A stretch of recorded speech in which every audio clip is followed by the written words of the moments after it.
Hi, everyone. My name is Kenda Reimer, and I'm doing the Sanctuary Youth Volunteer and Staff Training today on called Conversations on Anxiety and Depression. And it's great to be back with you.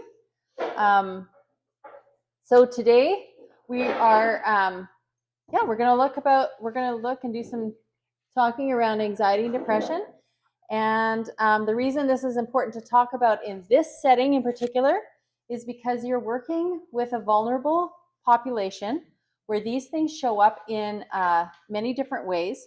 And so hopefully as we talk about anxiety and depression, you feel a little more understanding maybe and a little more confident in connecting with youth, and also a little more aware of even yourself and where these things show up for you, because everybody has these feelings at some point in their life to varying degrees, but they're common human emotions. And so I also find that understanding what's kind of behind behaviors helps me access my own compassion and helps me to stay regulated in the situation. So, but before we get into the specifics of anxiety and depression, I quickly want to cover the duty to report, which, and all of you are considered mandated reporters, whether you knew that or not. And what that means is that if someone discloses harm to themselves or to others, you're required to report it to the appropriate authority. And so in talking with Darren and Tracy, this is something that they've been working on that has been part of things in the past, but trying to bring it up to date so that you feel confident if a youth comes and starts talking about some of these things. What do you do? What are the steps? What's the protocol if someone starts disclosing harm of some sort? And one of the things that I used to do when I worked in schools was anytime a student came to me, I would always tell them, if you tell me about any harm to you or somebody else, I have to tell somebody else. I have to report it. And then I give them the choice of whether they continue to tell me or not.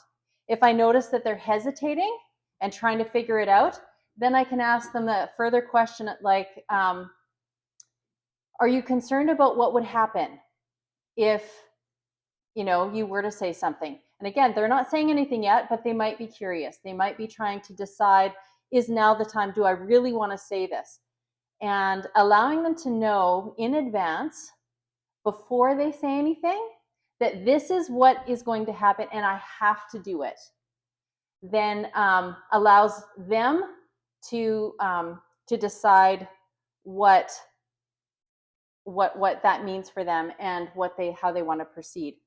And you can even make that as kind of the ethos of the place, so that it's just kind of what they know, that this is a safe place and you can tell any of the staff or the volunteers anything, but just so you know, this is what happens if we hear about any form of harm.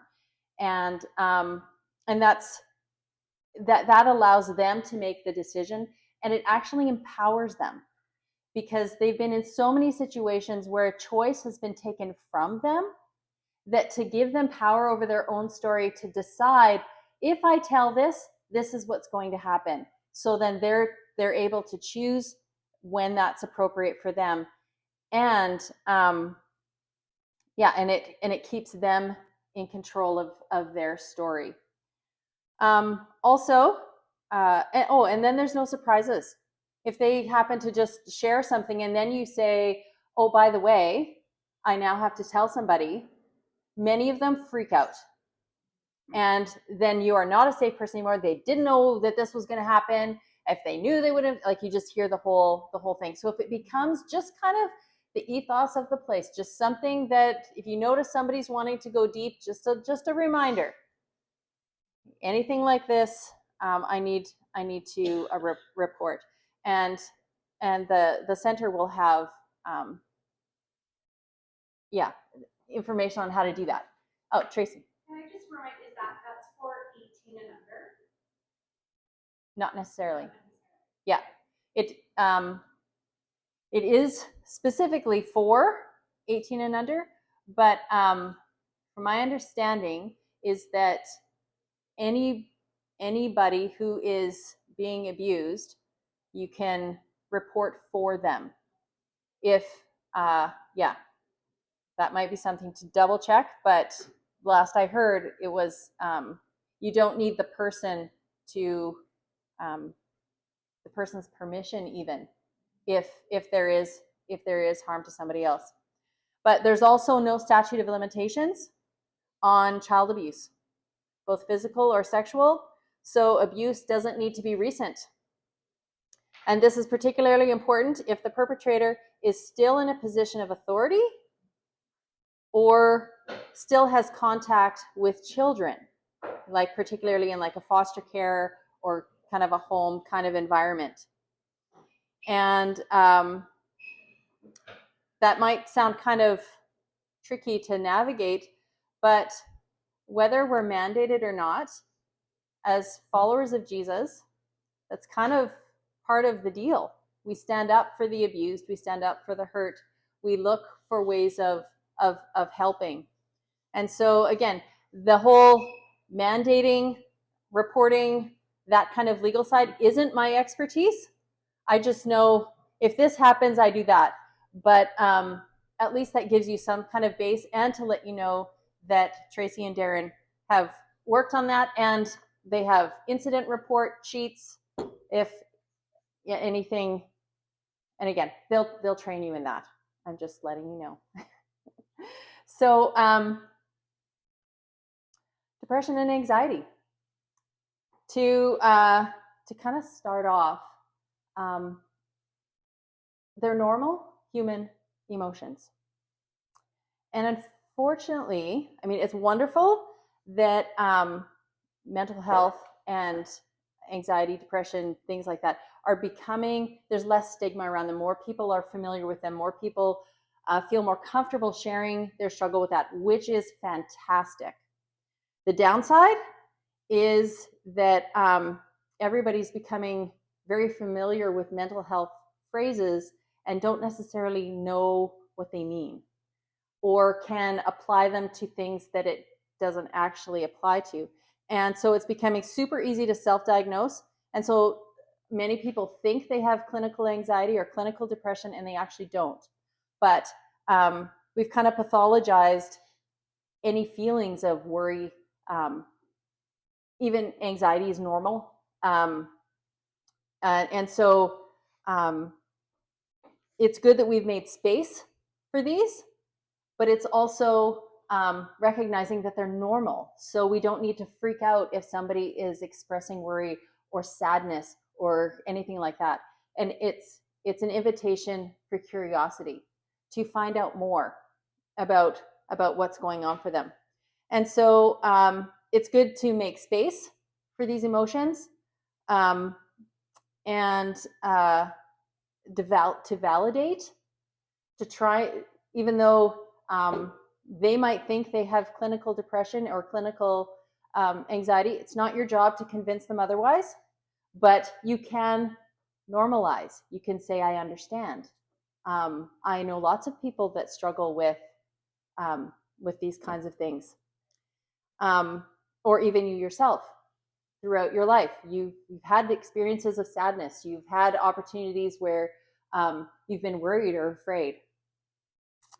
The problem is that when we pathologize and make it clinical and think it's, or really go after the big title, is that it makes it harder to deal with, because now it communicates there's something actually wrong with me, and we own that, rather than this is a struggle and it might be normal and it might be chronic, but it's something I can work with, rather than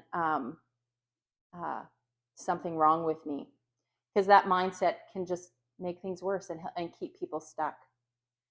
The other thing is that particularly in Christian circles, anxiety and depression are demonized as wrong, as sinful, as you're not trusting God enough. If you did, these would all just go away. And that's not true. They're emotions. And they are our nervous system's way of letting us know that something in our world is off. There's something wrong. And so getting the feelings isn't wrong. But there are healthy and unhealthy ways of how we cope with those feelings and what we do as a result of them. Also, we're looking at anxiety and depression together. They often show up together. So I don't know if you've noticed this in your own life, if you're going through a challenge, but somebody who's feeling down for a long time can become anxious around feeling down. Will I ever feel happy again?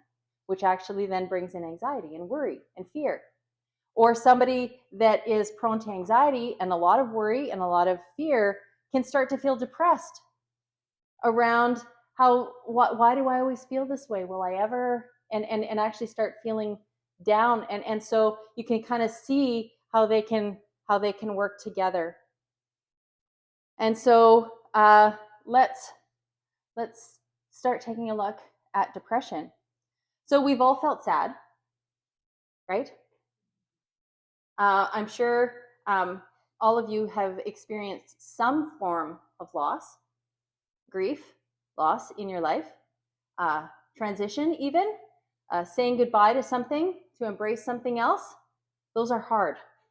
Those are challenging. And if you think of the youth that come here, how much loss have they experienced? How much grief have they lived through? How much have their young lives already endured? So the fact that they might be feeling down or depressed or even need medication to cope with it, it makes sense. And so even just thinking about your own experience with sadness, even if it wasn't clinical depression, what did you need? What kind of things helped you in that place? My guess is, because a lot of people that struggle with chronic depression, the propensity to want to pull away, to just be alone, the starting to lose the feeling of caring about themselves or others. So those are some things that you can watch for, but also reflecting on what you needed, and sometimes it's somebody having the courage to step in and allowing you to feel sad, not trying to make you feel different. Sometimes it helps to, somebody comes in and is light and is good, but that's where your relationship comes into play with the youth, and hopefully knowing them well enough to know, wonder what would be helpful for them as they're in that sad place. And as I said, it might be situational, it might be chronic, but you can get pretty sad and low with a pretty significant loss. And with the youth here, depending on their growing up and what they're attached to, the loss of could be anything, might have a really significant weight on them that to you seems completely insignificant. But remembering they probably haven't attached well to people. So an object, a pet, something like that is less likely to leave. So for instance, my son, he didn't grow up with us. We adopted him when he was 8, and he came with 2 blankets. He's now 21. These are just little baby blanket kind of things. At 21, if he goes anywhere overnight, those blankets are stuffed in his backpack at the bottom. he will not, if I'm washing them, he will not go to sleep without them. In his life, as long as he can remember, people have come and gone, but those blankets have been with him in every house. Toys come and go, they break, but those blankets, if something happened to them, that would be his significant loss.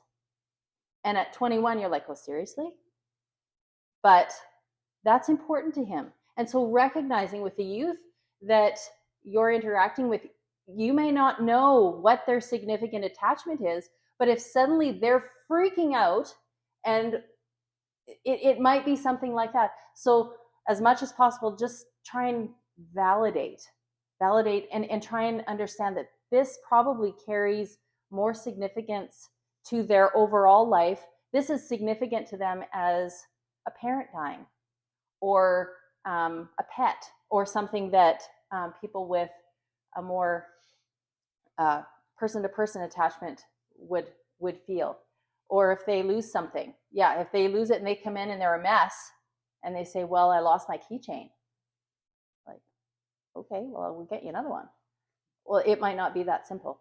Darren, you want to say something? Yeah, I think the same. It's true with phones. When they come and there's something's gone missing, anything from their belongings. Yeah, just the reaction can be over to the extreme. But I found this to be true, especially when you're moving kids from one house to another. Yeah, then there's a lot of delay, pushback, like I'm not ready yet, or if they do move, there's a lot of very extreme concern about. Well, one girl I remember moving on January 1st. I don't know where my pet went, and it was cold that day, and if the pet's going to survive the move, she was really overly anxious about it. But that's definitely true when moving kids. Yeah. Yeah. And so if they're coming in, just again, tapping into that deeper compassion, that this may be the only thing that's been with them, that they have carried with them, that is secure for them. And I had another friend, she had a abuse in her background, not from her family, but from a family friend. And she used to confide in her dog. Parents knew nothing, but the dog knew everything. When that dog died, her world fell apart, and she was in her 20s. And the family was like, what? Like, wow, you're really attached to this dog. But at that point, she'd already started therapy and getting help, and that's where they found out the dog knows everything. She'd be dropped off, and she would go to her room and talk to the dog. And so they may not tell you that. They may not even know that. They just know that this is significant. And telling you may even be too vulnerable because it's too precious. So yeah, tapping into grace, tapping into compassion, and going, this might be significant for them. And as you know, depression can be paralyzing. Depression can be life-threatening. And so just talking about suicidal ideation, it's when suicidal thoughts come into your mind. That's actually very common. When you're feeling low, having a suicidal thought isn't unusual. And so if a youth happens to share something like, I would rather be dead, it's okay to probe more, but try not to freak out. Because most people don't want to die. They just want the pain to end. And the most people, everyone that I've talked to who's had even one suicidal thought in a dark time, they feel shame. They're terrified that they had the thought. They're afraid of themselves. What am I going to do to myself? But I really want the pain to stop. And so they're confused, but terrified to tell anybody because of the stigma around it. And so if somebody's sharing that, one of the things that we can do is continue to create that safe space and go, tell me more. What's life like for you right now? And yeah, just realizing that they're probably terrified of sharing this deep, dark thing with you. And but again, you've already had the conversation about, if this is serious, there are steps that we can take. But having the thought, probing that to see how far along they are in that. Is this a thought or is there a plan? All of that, and then taking appropriate action. But again, trying your best not to freak out and to jump into action, realizing that they're in pain and they're seeking peace, and death sounds very peaceful. The other thing with depression is that it can be hard to spot. It's one of the things we're excellent at hiding, and youth do that as well, which is why community spaces like this for youth is incredibly important. It's a place where they can be seen, they can share if they want, or they can get a distraction in a healthy way by playing pool or a game or taking their mind off for a minute in a way that is good. It's connecting, and with adults that care about them, which you don't know if outside of this space there is anyone else that cares for them. And so they need to be seen. They need to, love needs to be communicated to them, whether they accept it or not. And you never know the gift of life you might be giving someone just by noticing them, just by connecting with them, being appropriate with, you'll get to know them whether eye contact is good or not, or a touch on the arm is appropriate or not, but learning as you get to know them what speaks value to them and pressing into that. And as we talked about before, even setting a boundary, enforcing a boundary can communicate love, because it shows you care. And it might help them feel safer even as they're fighting you on it, because you are a safe person to fight with.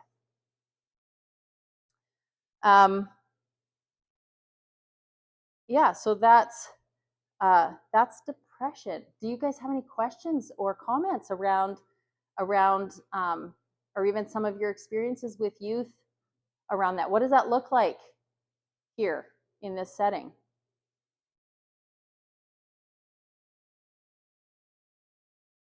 I think of a kid, I'm not going to mention his full name, but it starts with Q. And he just recently got jumped and he lost his backpack and belongings. And one thing you said, Kenda, depression can work itself out to not caring for yourself. And I think he seems to have that propensity of not caring. So I asked him, like, what happened? Who is it who jumped you? Aren't you sad you lost your backpack? Because we had actually bought something together, a little pocket knife he wanted at the store, and he lost that night too. And I said, aren't you sad? That's all gone. It didn't seem to matter to him at all. So I think there's that level, like not being able to really absorb the seriousness of it. Yeah, it's just not caring. Not caring. So much too. Yeah. I don't know. It's just over and over. He's very tentative about engagement. Yeah. Because he's been burnt in the past, right? Yeah. Yeah. Yeah. And like you said, a lot of the youth, they've lost so much. So some of their grief might look different. And the things that they care about might be different than what you think they should be caring about. And but again, expressing sadness, that's vulnerable. So for you to even ask, doesn't this matter to you? Does this matter? The fact that he wouldn't go there, it's totally fine that you asked to even probe to say this is okay to go here, but it's also fine that he's like, no, it's fine, whatever, because that's vulnerable, and you have to actually be able to get in touch with your emotion, which for a lot of youth, they are so far away from that because they're surviving.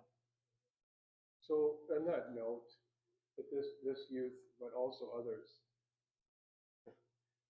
when alcohol is consumed, then we know alcohol to be, it's like truth. Yeah, loosens the tongue. loosens your tongue.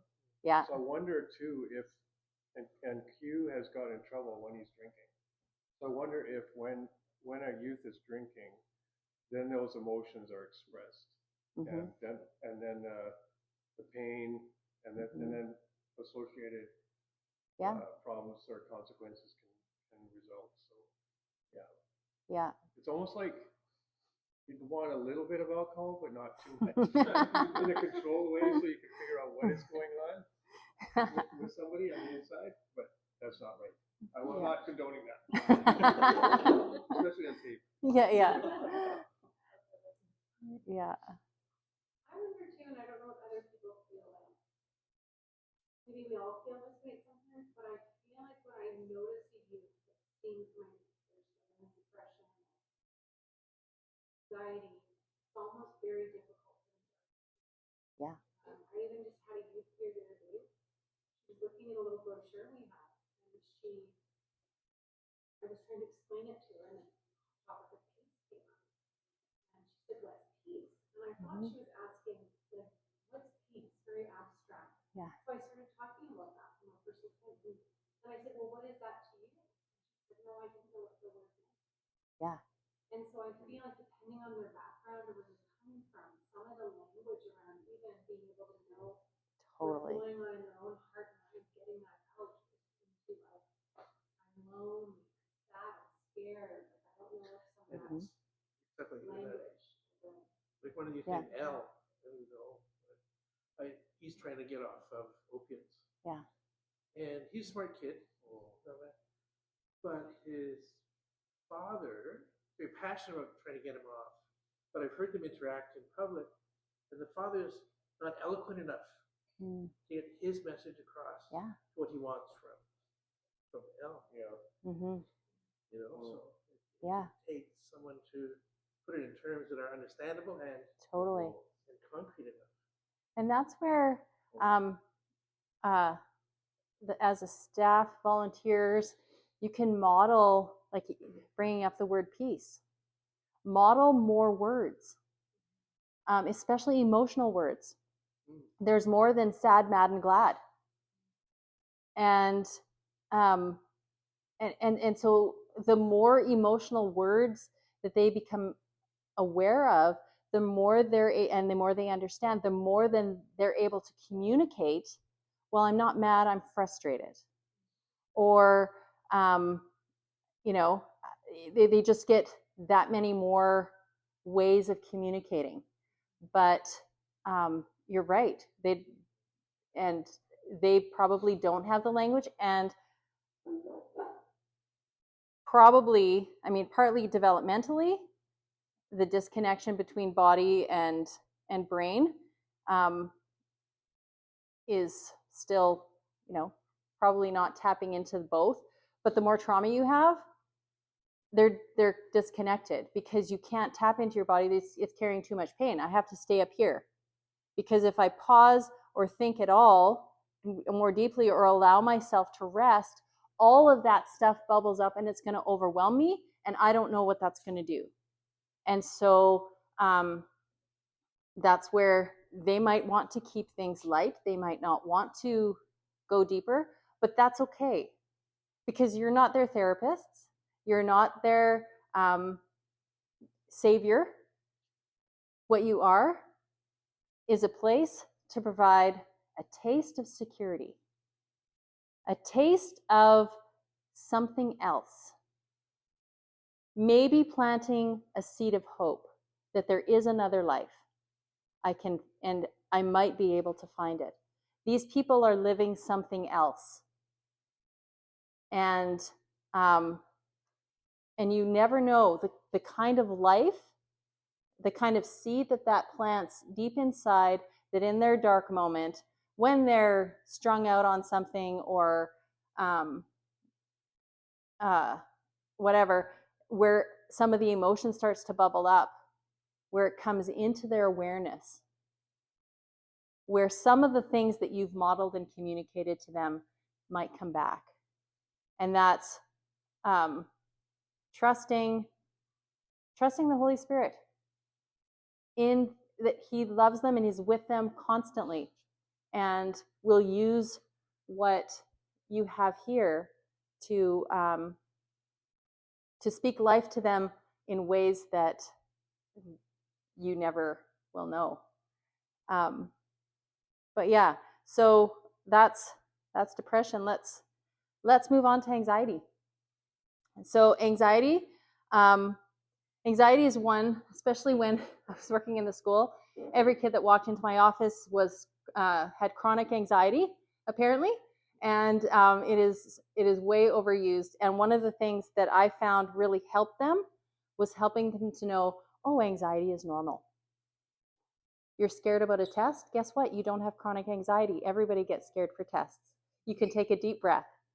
You're fine. You're going to be fine. Let me teach you some strategies to help you. And for some youth, that's really helpful. They go, oh, everybody feels this? Like, yeah, everybody does. You want to know what scares me?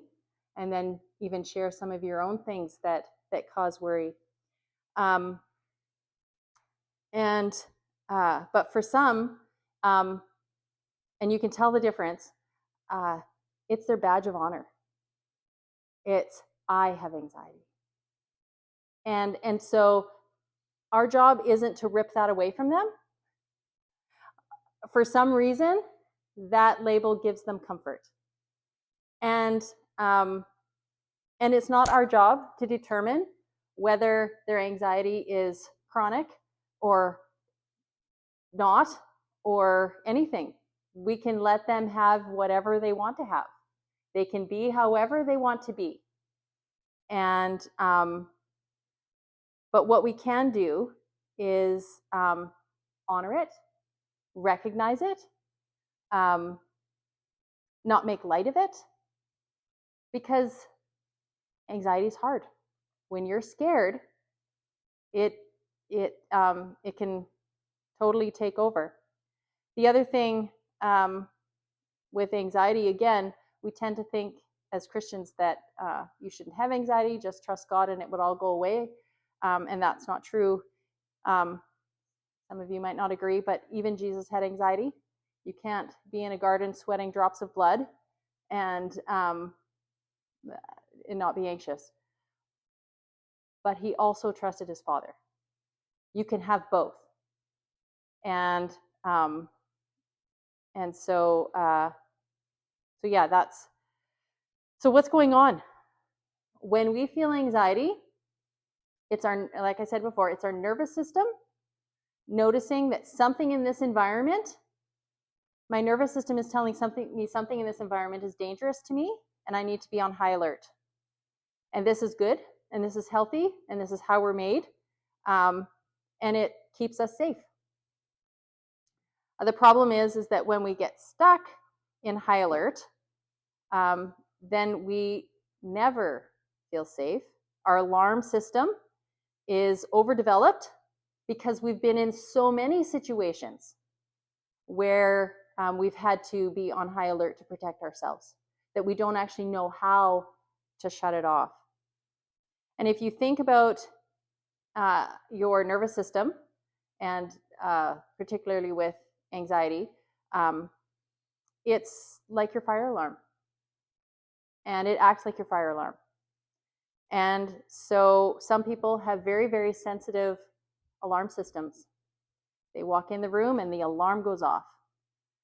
Other people, same situation, nothing. And so everybody's alarm system is different. Even around this table, there will be things that If, for example, if a mouse ran across the floor, some of you may be absolutely freaking out and in a panic, and others would be like, oh, look, it's so cute, you know? That would never happen. So everybody's anxious about different things and for different reasons. The point is that when our fire alarm goes off, just like in our house, you respond based on, like, the alarm goes off and you do something. You don't just sit there. You figure out, why is the alarm going off? And if there's a fire, you get out of the house and you call 911, or you fire extinguisher, whatever. But you deal with fire, and it's important. If the fire alarm happens to be in the kitchen and goes off every time you burn toast, your response is different. Somebody grabs the tea towel and stands there waving, right, until it stops. Or you disconnect the battery for a minute and put it back, right? And we put a cover over ours. So. yeah. So our nervous system is the same. The fire alarm can't tell the difference between fire and burnt toast. Our nervous system is the same. It can't tell the difference. It just knows that something's wrong and it's letting you know. So then our job is to pause and to go, is there a fire or is this burnt toast? Do I need to be proactive and do something? Or is this my alarm system being overreacting and I can just take some deep breaths and work it through? What makes it difficult is when if we're used to just flipping into high alert no matter what, which is probably the youth that you know. They don't have the pause to determine, what am I feeling? Is this something I need to pay attention to or not? They will probably go, I feel something, and right into high alert, and they won't necessarily even know why. All of a sudden, they're just reacting. And when the problem for working with people that are in that state of high alert is that we usually go to words.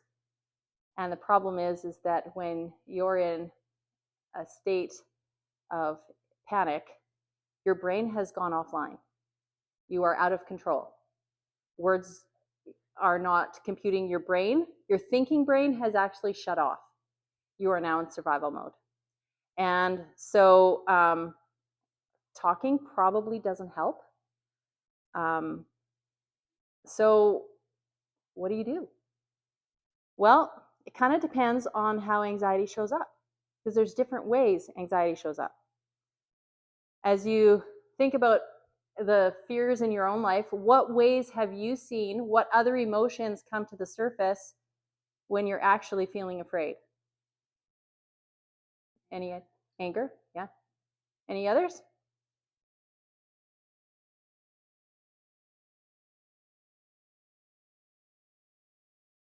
Fear. Yeah.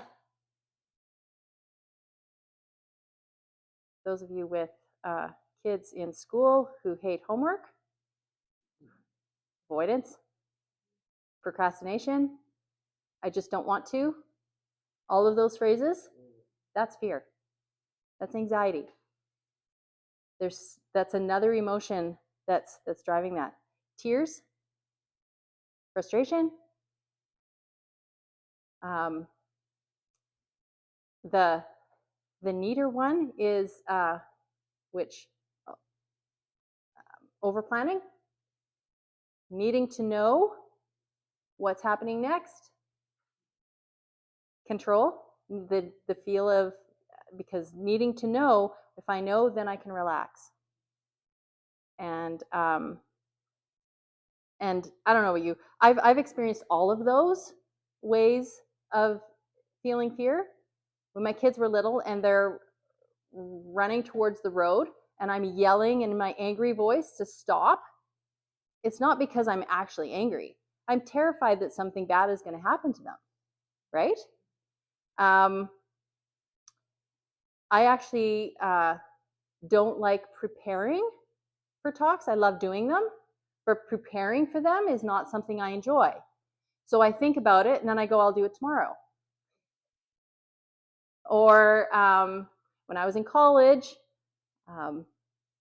the night before was often when I was doing my paper. And again, I'm procrastinating because there's something I don't like about it. And if I pause, what am I actually afraid of? What is the deeper thing there? Hesitating or even over planning. I grew into that one once I had a family because I like to know what's happening so that I know how I can respond and what's happening next. My son, who has some extra challenges, who's now 21, how anxiety showed up for him is he'd skip school, particularly gym class, which you would think would be the one he would attend but nope, because he has certain diagnoses that affect his brain, which make following instructions challenging. In gym, you play games. He might not know the games. So the teacher's explaining and he's leaving. And he doesn't know why. He just knows, I don't want to do this.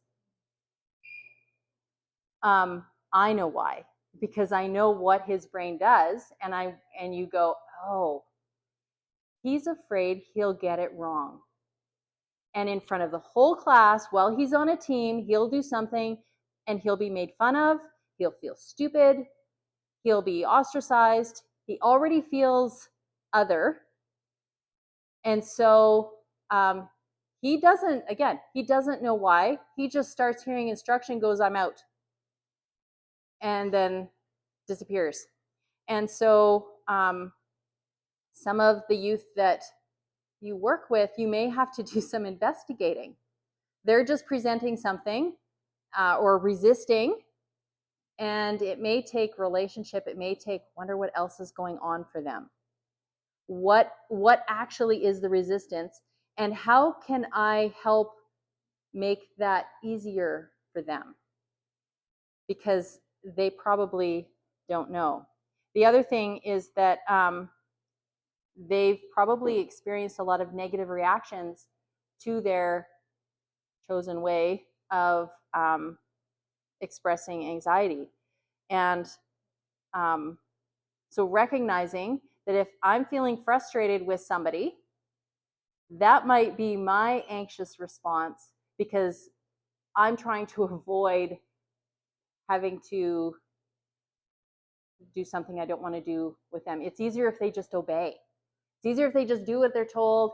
And so if they don't, then my anxiety starts to rise, and then I'm responding in anger, but actually I'm afraid. So again, pausing and knowing yourself and what your way of dealing with it is, or sometimes it's just like, oh, I know there's going to be conflict there, so actually I'm in the kitchen tonight and I am putting out snacks and I'm not talking to anybody. So again, we all have ways of noticing or dealing with our own fear. And so knowing your way can help you in navigating, especially working with youth who aren't making that connection for themselves. But that helps you respond rather than react. Yeah. So I told you about this the other day, but years ago we took some guys and girls paintballing, and one kid had a little bit of a meltdown.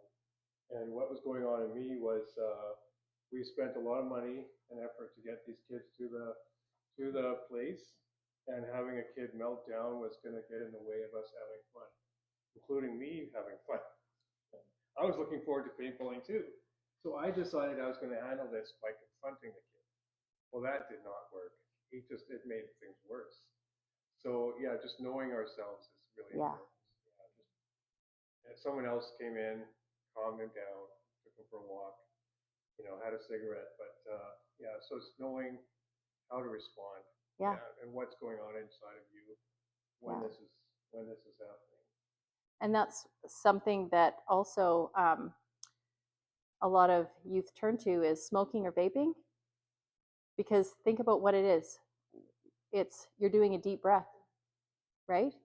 And one of the number one ways of calming down when you're anxious is deep breathing.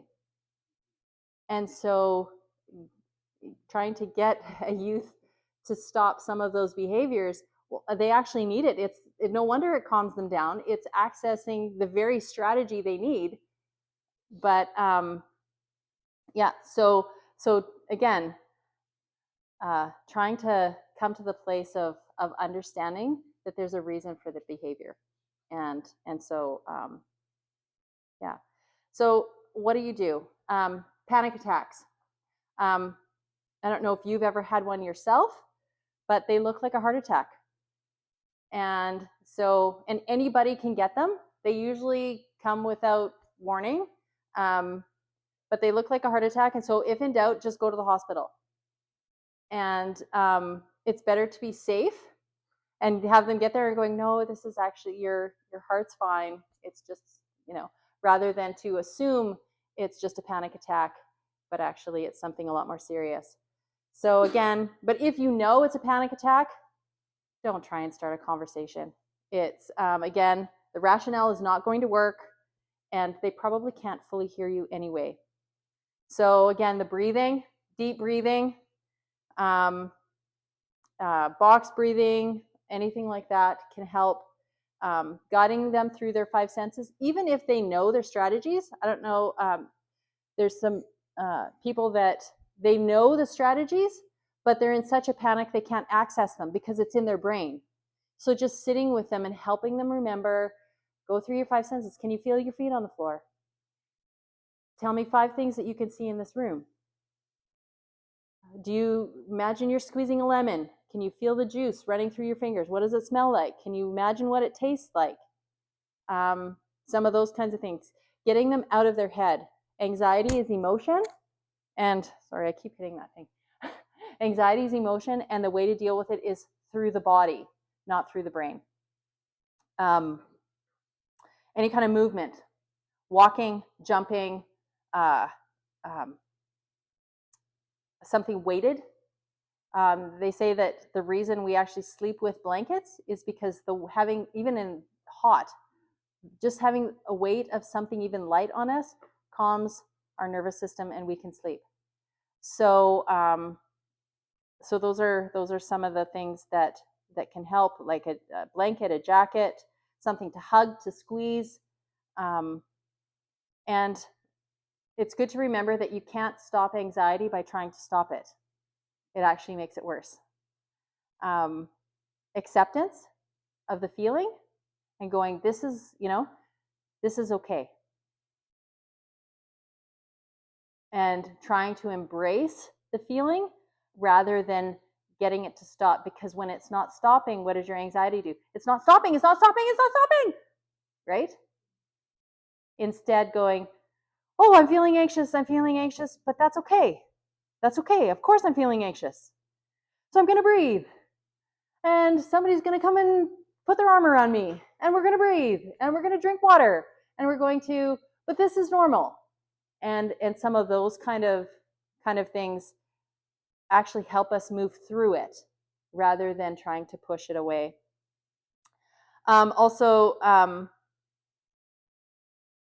Yeah, and then with anger, if it's expressing as anger, again, words will not work because they are offline, they are dysregulated, out of control. And so you can't actually control the person, but you can control the environment. So make sure they're safe, make sure the other people are safe, and do what you can for safety, but you can't control them or make them stop. And recognizing that and owning that can be really freeing. So try to speak reflectively, identify with the anger.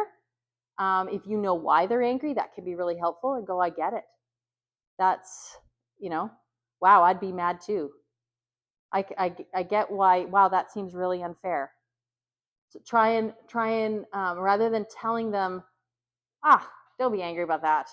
Why are you so mad? What's the, instead of downplaying it, try to identify first, because then they'll feel heard and they're more likely to calm down. They might not, but they're more likely if they're feeling hurt, because part of anger is I'm afraid, and I'm afraid nobody's noticing and nobody's going to do anything. And so if they can feel heard and seen, a lot of times they can start to calm down and actually start talking about what's going on inside them. And by doing that, you're actually co-regulating. They're dysregulated, and if you can stay regulated, you can co-regulate them. And again, some of the phrases that I said, wow, you look really upset. You look really mad. What just happened? Wow, that would make me really mad too.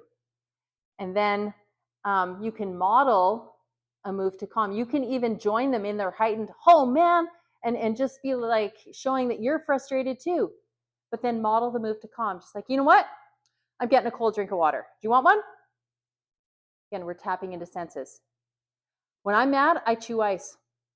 Do you want some ice? You know, and so again, you're modeling ways of processing the difficult emotion.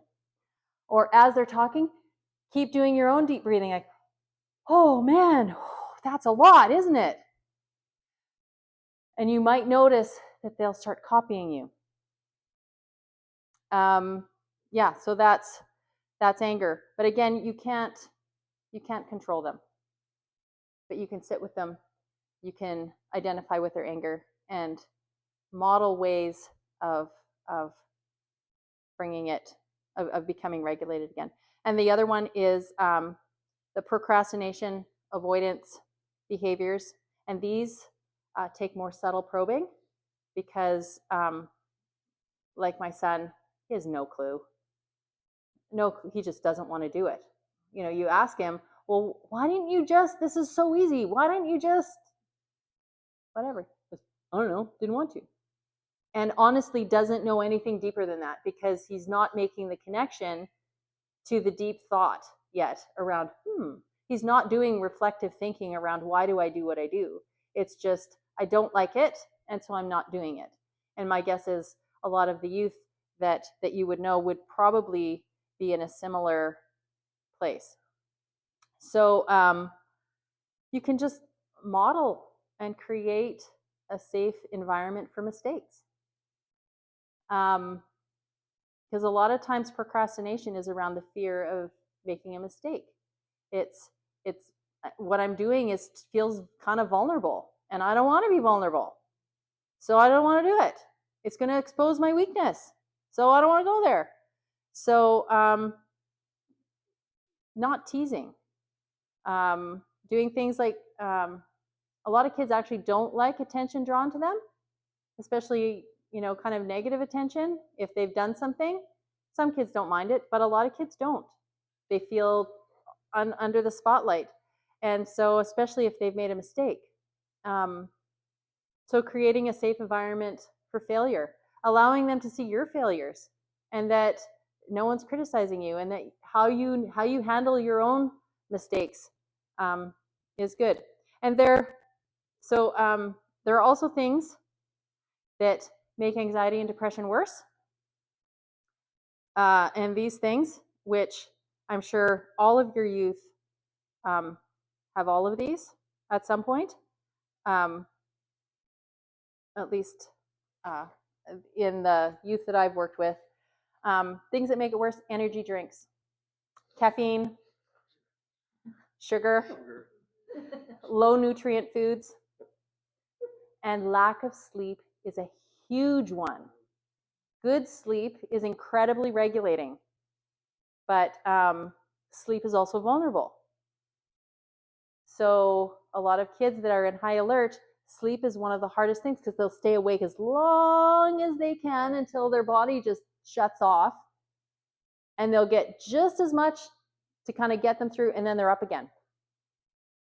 And so getting decent sleep is really, I mean, you know what it's like when you've gone a few nights without sleeping really well. Oh, I need sleep, so I'm an absolute mess, and I can't think straight, and my energy tank goes from here to here, and my emotional ability to deal with anything completely disappears.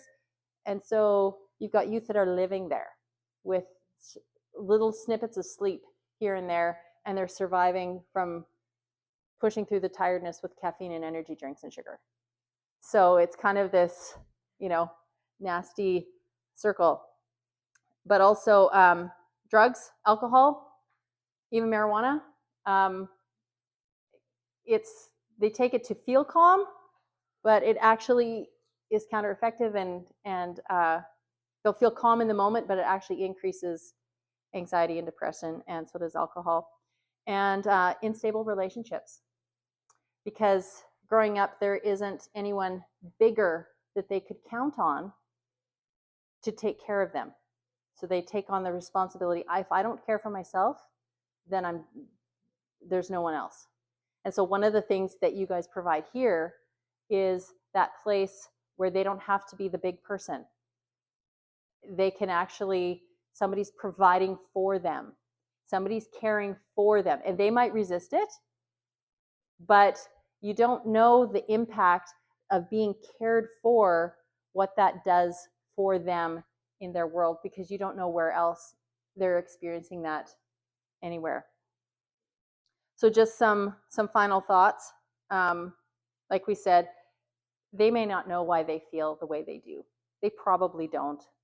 Some of it's going to be learned behavior, and just it totally makes sense because of the environments that they've grown up in or the places where they're living now. And remembering that their perception of reality is their reality. So trying to convince them otherwise isn't going to work. And that's the same for all of us. Our perception of reality is our reality. So try and learn what that is for them rather than imposing something on them. The other thing that they're discovering is that through epigenetics, there was a study done in 2015 that discovers that fears can run in families. And this was a study done on Holocaust survivors, where they discovered that the trauma can be passed on from one generation to another, even if it was never talked about. Because they're thinking that the trauma actually causes biological changes in the survivors, which results in altered stress hormone, cortisol, in their children and grandchildren, which creates a potential biological predisposition to anxiety. And so, again, you think of youth, particularly if they're coming from a First Nations background. Grandparents very well could have been in residential schools. And so they might have triggers to things that they don't even know why. But grandma had a terrible experience, and it actually imprinted on their DNA in some way. Again, I don't understand all of it, but I find that fascinating, and also gives me compassion for people, for anybody, because they may not even know. Some people don't even know what their grandparents have gone through. And, so even compassion for ourselves. If we don't know why something is bugging us or scaring us, finding compassion for ourselves and grace for ourselves is important. Again, focusing on building that safe, trusting relationship when their brain is when their brain is on, which is what all of you do and do it so well. And in those times of calm, learning their triggers so that when they are offline, you have a better idea of why.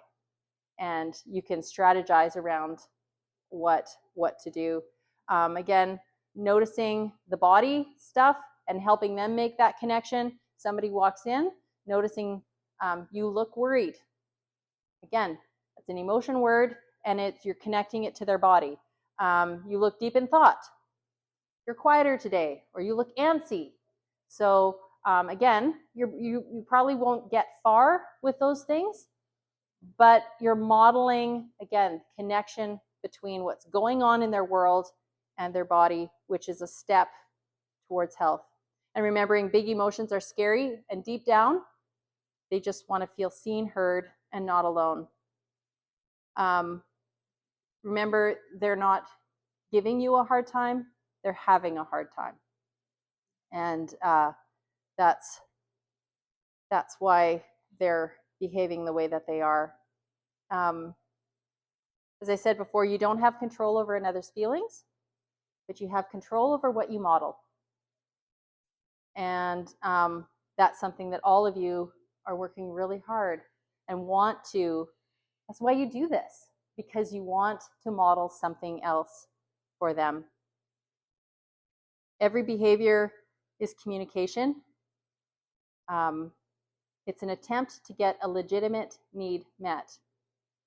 And so if you can find out what that need is, then you can help them find healthy ways of getting that need met. The youth you work with probably have fused themselves with their anxiety and depression. They think it's who they are, and it isn't.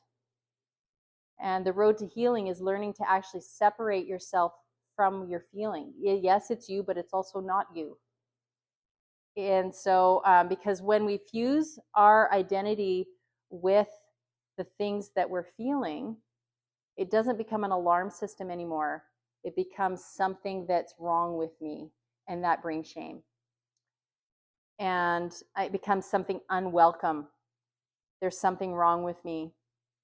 And this has probably been emphasized to them throughout their whole lives in different places. And in responses to their emotions, in responses to who they are as people. And so there's a really good chance that the youth have owned that shame. And this doesn't mean that you need to model everything perfectly, because you can't. And you're not going to do it all right. And even talking about attachment theory and the importance of making attachments, a lot of the youth, I assume, probably don't have very good, healthy, strong attachments to other adults in their lives. And but what they also don't have is, one of the keys of a healthy attachment is repair. 80% of attachment is actually in the repair, not in the doing it perfect. It's how do you make up? How do you communicate? Yes, this was bad, and yes, we crossed the line, but I'm not going anywhere. You're worth it. I value you. This relationship is important. They may not have that anywhere else. And that communicates worth. That they are valuable human beings. And it's worth it to try and work things out with them. And even if it doesn't go well, or they walk away, or they have the opportunity to respond however they want to that. They may never come back. But that's okay, because they've experienced an attempt at a repair. And now they know, whether they recognize it or not, that somebody actually cared enough about them to try and mend a relationship. And that might be too scary for them right now, but deep down inside, in their subconscious, that's a seed that's planted of worth, of value. And so,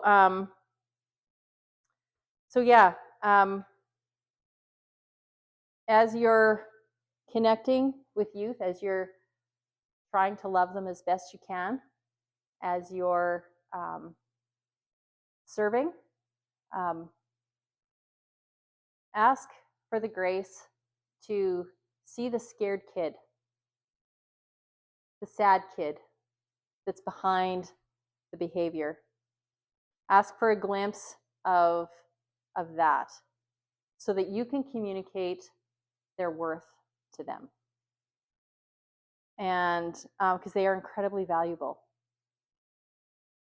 and which they may not see now, but it might grow into something down the road. You've planted a seed of hope and of worth that hopefully one day they will feel safe enough themselves to see it and to believe it. So that's yeah, that's what I've got on anxiety and depression. Any other questions or comments? I thought of, I can say her name because she doesn't come as much anymore, but Emily. Um, she would have these breakdowns in the bathroom, and over the time she spent in there, and then Rowena would typically be the one to coax her to come out and to clean up, and yeah, she would be angry, but yeah, there's a lot of things that you said, application with her, and with the 14-year-old girl with the first name starting with J. Yeah. Oh, whoever has been with her in the car for any length of time, do you remember how much she talks? I think that's a good example of anxiety. Like she'll talk from. She also drinking a lot of energy drinks. Is that the She is. Yeah. Yeah. Yeah. So when you're speaking, I'm thinking of all these kids, like Yeah. all the behaviors. Yeah. I hope we're all doing that. Yeah. One of the advantage we have is they don't have a lot of baggage with the kids, right? Right. They don't have a lot of history with them. Yeah. So what we offer them is like Yeah. day to day, right? Yeah. And it's advantageous to a certain extent, and it's disadvantageous because you may not see them enough, but you don't have any of the trailing damage that some other adults in their lives might have. Yeah. And when you hear stories, and Darren, you might hear this, of youth that you've worked with or met long ago, and then you see them as adults, and or somebody you've met who tells a story of, yeah, I didn't know this person very well, but they did this one thing for me, and it meant the world in that moment. And so you can't, you have no idea what your kindness communicates to a scared, anxious kid. And you have no idea if this is probably the only place that they might be experiencing that level of humanity. Good stuff. That's why we're so thankful for you guys. Yeah. Yeah, so thinking of how all this works practically, we've been here since October. It feels like it hasn't been very much time to get to know kids. And so as volunteers who have been here like a varying amount of time and once a week, I'm still figuring out how this actually works, like getting to know these kids and even them being comfortable to be talkative at all.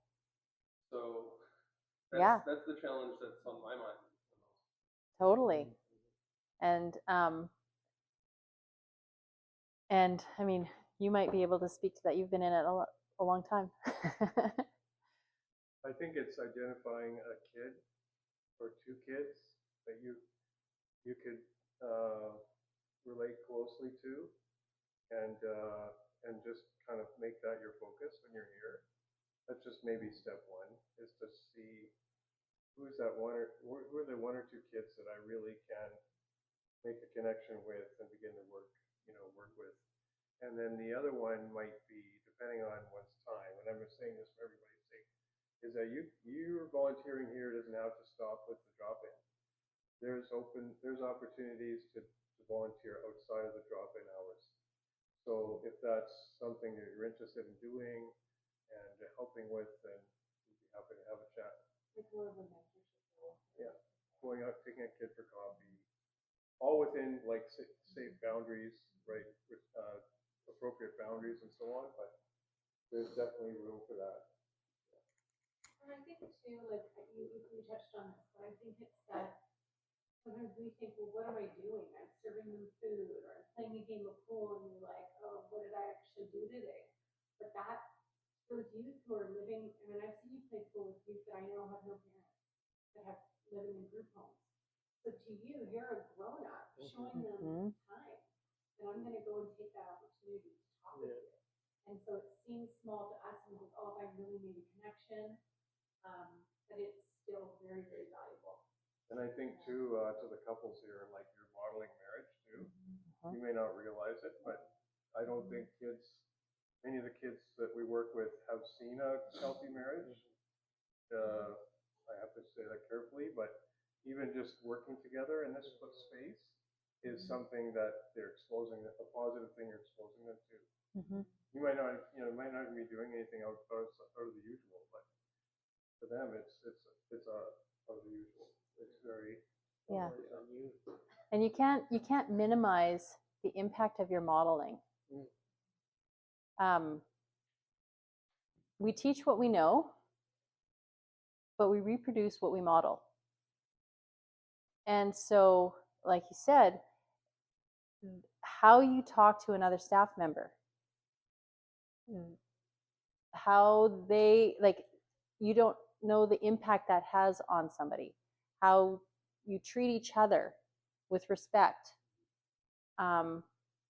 where they probably haven't had that modeled or experienced that. And they certainly probably don't experience it in their friends. Friend relationships are probably the closest they have, and peer relationships are, I mean, you remember high school? Your peer friends, like, you do everything to try and stay included. Please don't exclude me, please, and everybody plays their role. Well, they're probably living in that world, whether they're, and so their relationships are probably really, really insecure. So, watching how you interact, watching how you care, and whether they acknowledge it or not, especially the volunteers, they know you don't have to do this. You could be doing something else on a Friday night or a Saturday night or whatever. And they may not. Not that you want to bring that up. No.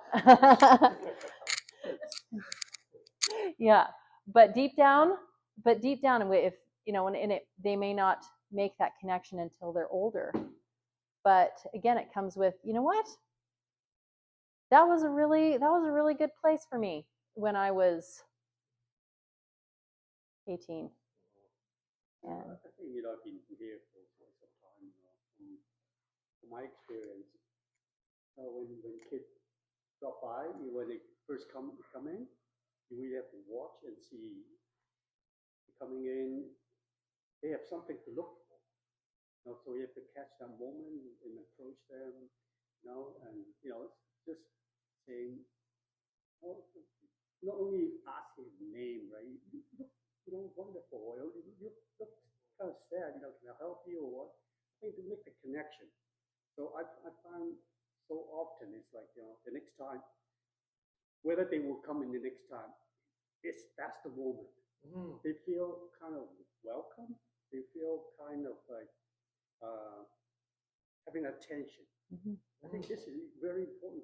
Yes. So a lot of these kids that came in just kind of lost. Then you ask, I don't ask them, why you come here. I just offer them, you want some food, you want some drink, that's all. But that makes a big difference. Next time they come in, drop by and say hello and all that. Yeah. You feel the relationship that way. And even giving options for the meal, right? You want this on it, you want that on it. It's the only decisions they've been able to make for themselves in the day. A lot of the time. Yeah. The other thing is like exactly right what you're saying is they're observing us. How we treat others, how we talk to people. I think they're actually paying a lot of attention. So kids often come in and say, I want more food, I want. That's a lot of people they haven't eaten. Yeah, we have to, save some for them. They say, when you come back, wait till maybe 5:30 or 6 o'clock, we'll come back. So they understand, but next time they know, right? I think they're more or less observing, I asked for this, you have to give me this. But now we're talking about like, we need to share. Something, they don't understand sometimes. And with that, it also, again, completely subconsciously, they're not cognitively thinking, but they know then if you're willing to wait for other people to eat, then one day you'll do the same for them. There will be enough. And so the panic of I have to just might be able to go, and they're not going to make the connection. All of this is subconscious. So yeah, we're working with kind of stuff that. And it's good endorphins. I mean, you just have to look at when one of the youths makes a nice shot on the pool table, right? Look at their face. Yeah. Right, and realize what's going through. Yeah. How much affirmation have they received in their lives? Yeah. Probably a lot of criticism, probably a lot of frustration, but the affirmation, the celebration of them, and all of that helps speak into feelings of depression and anxiety and worth, um, and can help with some of those things. But if you're wondering if they're struggling with feelings of anxiety and depression, they are. It's whether they are cognitive about that or not. I think it was a couple Saturdays ago, Brian, you reminded me. Ashton was having a tough time with his phone, downloading music onto some device or something. And I went over to help him, and he really reacted super strongly. Like, don't even bother me. Don't come near me. So he's very anxious around, and you said this, other people realizing what he doesn't know or how much he doesn't know how to read. And so Ashton right now is homeless. He has a bed available to him at Mears, but he's not willing to take it. And the reason is he's anxious. If I go there, is someone going to come to my door? He's actually said that. I don't want people come to my door unexpectedly. That's why I'm not going to move there. So there's a great deal of anxiety in that young man's life, and that's prohibiting him from being able to get into the housing, from even just admitting that I can't read or these are tasks I can't do. If he was able to admit it in a safe environment, he might be able to get some help and some, and that's maybe something we can think about and pray about when we think of these kids. But he's so scared of losing it too. If he has something, if that fear just overtakes him. Right. Yeah. And he can go to real big extremes when that happens. And he's really starting to have some substance abuse problems Right. too now that he hasn't had, but he's now that too. Right. So. Which makes sense. Trying to cope with living with that level. Then he comes back to, I've got ADD. That's I've got it too. Right. Yeah. Right. You do. Yeah. I have it also, but I just married someone who's an A-type. Yeah. You know what I mean? That's how I cope with it, right? Yeah. Someone manages that side of my life. Yeah. Right. So, yeah. Good. Yeah. I mean, not to diminish the seriousness of his, but I come over. But you add in neurodivergence of any kind, or FAS, or anything like that, and that adds another layer of anxiety, because they know they struggle, and they've learned ways to navigate so that they don't look stupid, right? That's his issue. And so how do you provide an environment or communicate you're not stupid? Your brain just works different. And so let's find a way that works for your brain so that you can be successful. So even him and Josh, not to dwell on this too much, but Ashton and Josh, have you heard them? They do these funny sounds like they're goofing off, but they're acting like someone with a mental disability to make light of or fun of themselves. You notice that? Have you noticed that?